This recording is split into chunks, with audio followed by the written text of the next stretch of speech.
Nah, itulah yang akan kita bahas di sini. Investasi apa yang bisa maju ke depannya dari hubungan diplomatik kedua negara? Mungkin kalau Bu Sinta sendiri dari Apindo melihatnya selama ini kerjasama ekonomi Indonesia-Jepang tuh evaluasinya bagaimana? Dan ke depannya apa lagi yang bisa digali Bu dari sini? Ya, jadi mungkin pertama-tama kalau kita lihat dari nilai investasi Jepang ke Indonesia, mungkin kalau dilihat dibandingkan dengan negara-negara ASEAN lainnya, Indonesia masih di bawah ya. Betul. Nah, tapi kita melihat perjalanan yang panjang gitu, dan kalau dilihat mungkin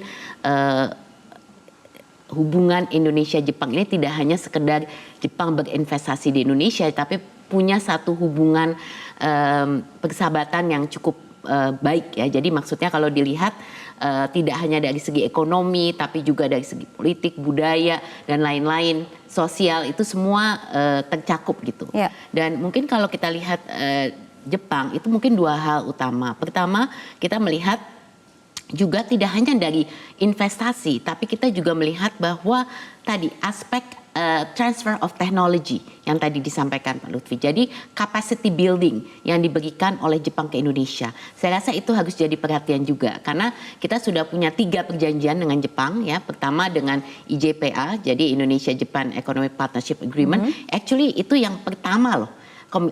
Perjanjian perdagangan bilateral pertama Indonesia yaitu dengan Jepang.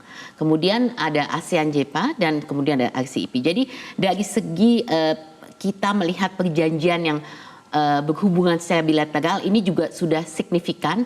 Nah, tinggal sekarang bagaimana kita bisa merealisasikan itu semua untuk penguatan yang lebih jauh. Nah, kita melihat bahwa memang kalau dilihat dari perusahaan-perusahaan Jepang yang sudah masuk ke Indonesia, ini kan perusahaan-perusahaan yang jelas cukup besar ya, dan juga kalau dilihat dari segi mungkin peningkatan jumlah daripada perusahaan-perusahaan baru ini yang mungkin harus jadi perhatian.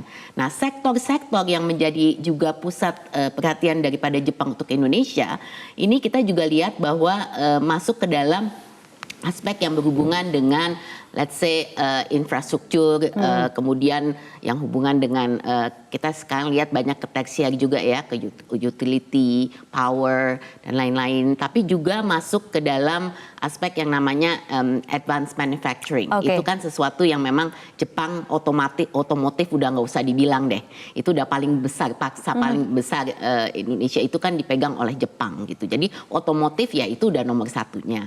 Tapi selain daripada itu kita juga lihat banyak potensi seperti apakah itu di EBT ya, apakah itu di EV ecosystem, itu juga sesuatu yang sekarang juga banyak diperhatikan. Tapi di luar itu semua saya juga mau melihat Jepang ini bahwa potensi yang kita selalu kurang mungkin kita perhatikan adalah memang actually Jepang mensupport dari segi pengembangan UMKM Indonesia.